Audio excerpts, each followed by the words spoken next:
Well, joining us today is a leader with a wealth of experience in the global mining industry. Deshnee Naidoo is the former CEO of Vale Base Metals, with a career that spans pivotal roles in both African and Canadian mining sectors and beyond. Deshnee has been at the forefront of navigating the complexities and opportunities in mining. Now, as Canada's mining industry faces a transformative period, Deshnee will share her insights on the future of mining in Canada. Deshnee, thanks very much indeed for coming in.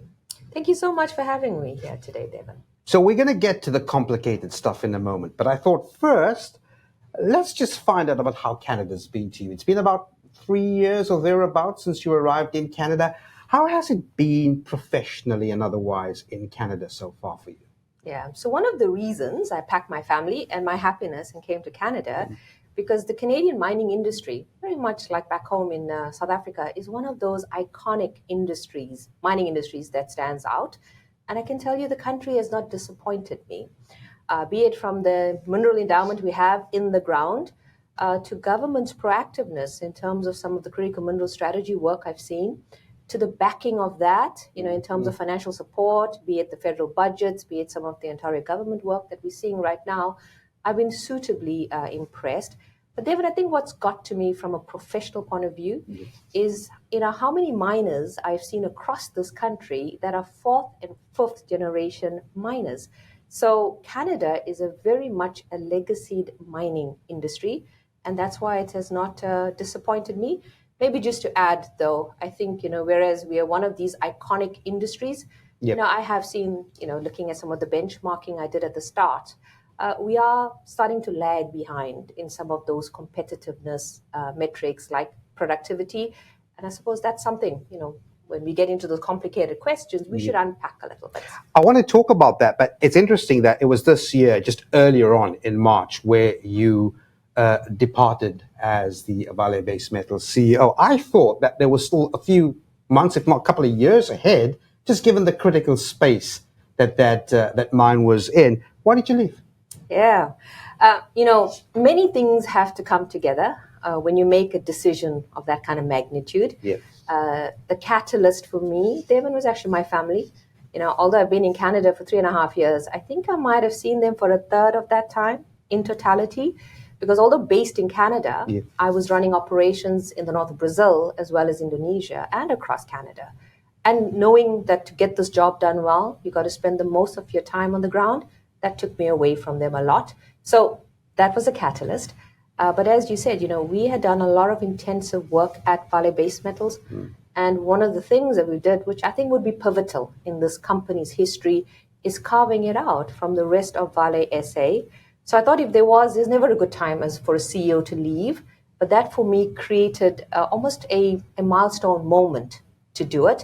And then you would have seen that we brought Mark Cutifani in to come in as the chairperson. So I knew I was leaving the company in good hands for this period. So as I said, never a good time, but this was well thought through. And I think this was the best decision considering me putting my family first. Yeah, and he had a lot of praises for you when you left. So you look at Vale, and before that, the CEO of Vedanta, and then also this huge stint early on in your career at Anglo American. I'm wondering whether or not each of those experiences uniquely influenced probably your perspective overall on mining. That presumably would have happened. Absolutely. Devan, I've been in mining for 27 years. Yep. I've been an executive now for almost 12, 13 years, and I've seen some extraordinary things. So the reason I got into mining is because I had an Anglo-American bursary, but I'm often asked, but why did you stay? I stayed, and I will stay in mining because I saw through all of those roles the impact that mining done well can have in society. And the companies I joined, because they were majors, right? So be it Anglo-American, the legacy, the iconic South African mining company in its roots, Vedanta, India's largest natural resources company, Vale, one of the 4 largest mining companies in the world. These are all big companies that employ hundreds and thousands of people that have a multiplier impact of perhaps millions, have shown me why we need to stay in mining. And of course, one of the reasons for moving into Canada was because of this time in the industry. It is mining's time, So not only do I stay because of the impact I see, but now more than ever, I know if we are to get mining to matter most, the how is why I am staying, to make sure that we do get it right this time around. And that's a good segue to bring in my next point, where we really start talking about Canadian mining at the moment. Now, depending who you ask, Canadian mining, in recent times at least, is experiencing a major comeback. But if you speak to the more pessimistic or cynical, they would tell you, well, look, Canadian mining is not keeping up with the pace in terms of new projects, production for future demand. And that needs to come right. Where do you stand on that spectrum? Yeah. So I started off saying, one of the reasons I like Canada is because of the natural endowment, right? But it's quite interesting. If you look at the minerals and metals that we mine and produce, whereas we have maybe a top 3 position in most of those metals in terms of reserves in the ground, we lag, as you just said, behind when it comes to our production numbers. We may be 4th, 5th, 6th in the world, as opposed to the resource or the reserve position. Now, Devan, I think we know what good looks like because we did do it in the past. But I come back to this point around productivity I mentioned earlier. Canadian productivity is not great. So we are either struggling to make current operations perform better from a margin point of view, which is also the reason that perhaps capital projects don't rank as high as they should, which is possibly the reason for why mining projects, despite the natural endowment, is not making it out of the starting blocks.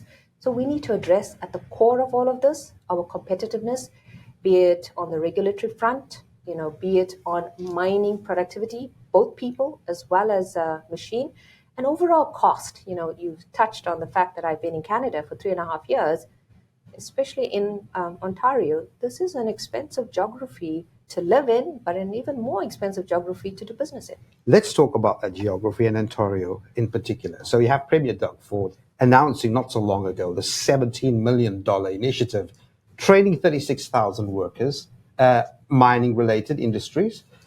And look, it's been widely welcomed in some quarters, but there are those that say, look, where we have government funding support is crucial where it lands up, whether it's, preparing workers, for example, or there are other sectors in the value chain that should also sort of receive that funding. What do you think about the placement of government support and funding? That's crucial, isn't it?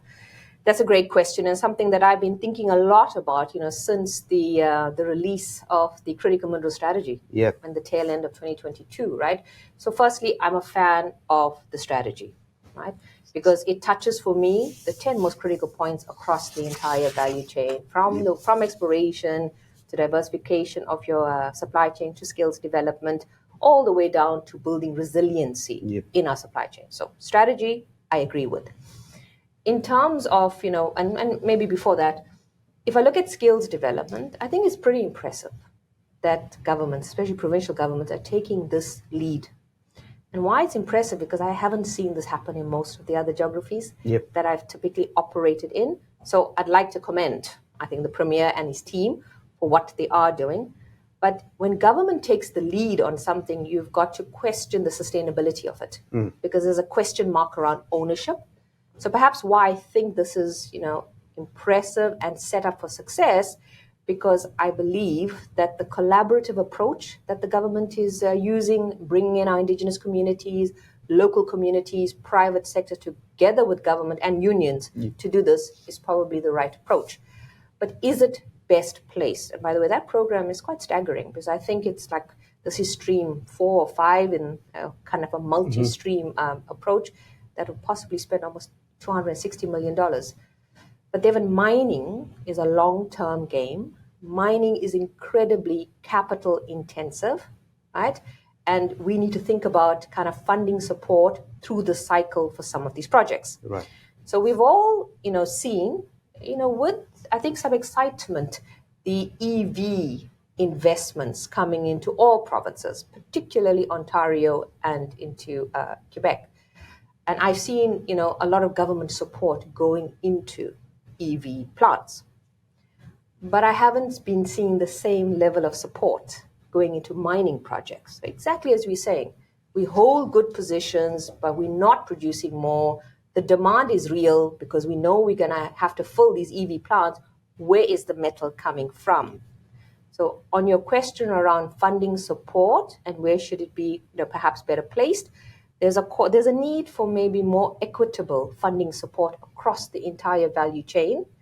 And by the way, I think, if the government doesn't prioritize upstream and mining, I don't think we're going to have Canadian metals going into those EV supply chains, which would be against what I believe the intention of resiliency in our supply chains. So just to crystallize the point, and perhaps it's at the risk of repeating it, I mean, you have a lot of praise. There's billions going into attracting these electric vehicle manufacturers, particularly Ontario. It's a big subject, right? But I suppose somehow you read some of the comments and reactions in the newspapers and mining publications, you'll see many people are saying exactly what you were saying, that where is the support for the companies, in this case the miners, who actually extract the materials needed for those EV plants to continue to be operational? That doesn't seem to be kicking off, if we have to go by some of the comments and reactions here. So again, it does crystallize the point, doesn't it? That where you put the money is going to be crucial. Absolutely. So I think as a mining industry, we should applaud the government of Canada for trying to get ahead in the race. Right. Because, what have we been critical of is the lack of action at times from government. So I'd like to say that that's positive, okay? But we all know now, as we're seeing from data being released by some of these OEMs, that what we thought in terms of growth demand is not quite there in the EV sector, particularly in battery electric vehicles. The numbers are waning. In fact, I'm seeing kind of the plug-in hybrids are taking over in some of the data released for the first half of the year. So what we should be using this time to do is to reset, recalibrate a bit. So yes, it's positive that our government, I think, has been first out of the starting blocks to try and attract and support EV investments. But now that I know the OEMs are going to need to, taper back, let's reset. Let's go back. And, if I think there's one unique role in that strategy that the government must play, it's around collaboration. Government can bring the miners, they can bring the OEMs, they can bring the communities, they can bring our suppliers together in order to understand, to unlock that strategy, what should that equitable financial or funding support look like. And miners, we need to build projects that are resilient without government support. But why that support is needed is because generally at the start of a project, you are investing without producing and earning. I wonder how much of that is related to a spectacular development over the last 2 weeks, and that's the purchase of Frisco from Gold Fields. Right? And here you have a situation, and I've read the commentary after that.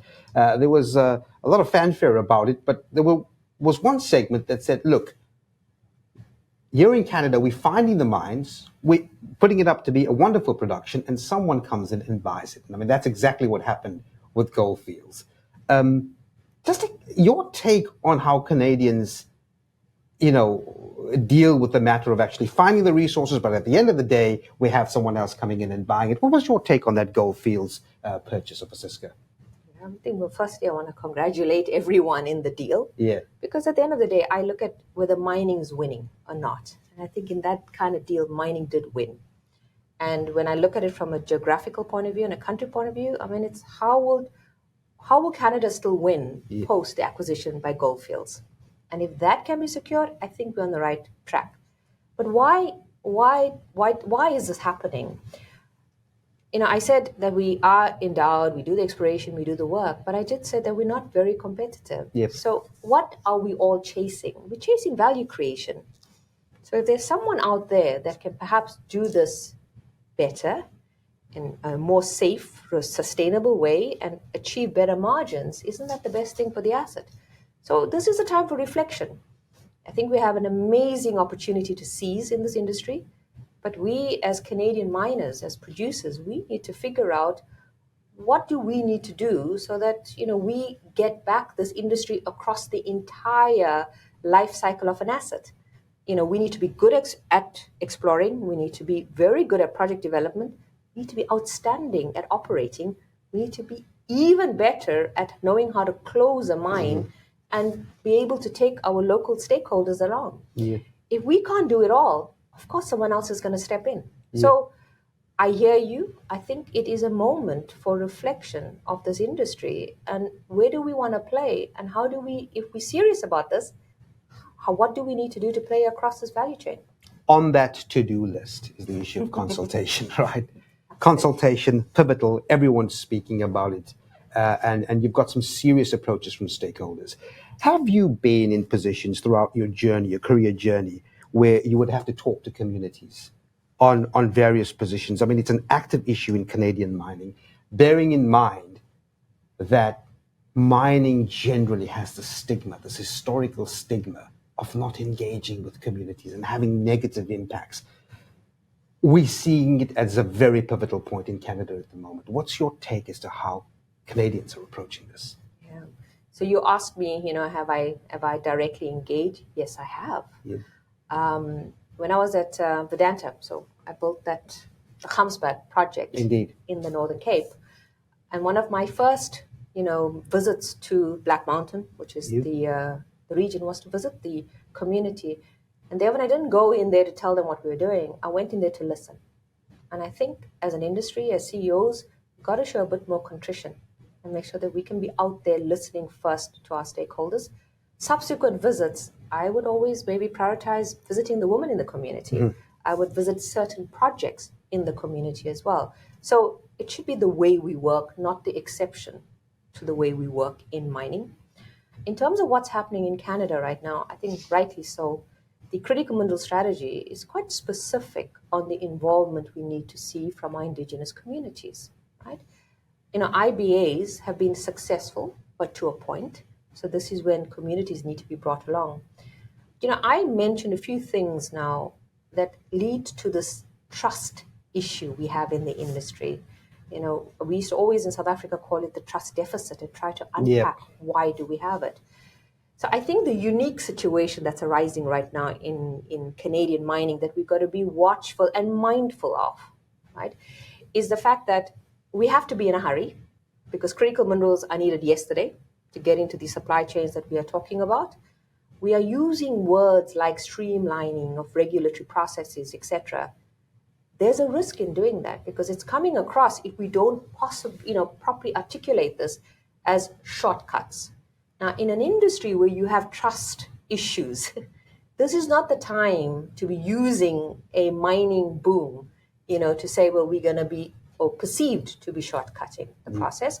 So I think this is when, Devan, we've got to really dig deep, and I love saying that in mining. It's a pun of mine. Quite. We've got to really dig deep and make sure that even though we need to streamline processes, we do not cut things like engagements. I mean, I'm a big believer of FPIC. I've used it in some of my other projects as well.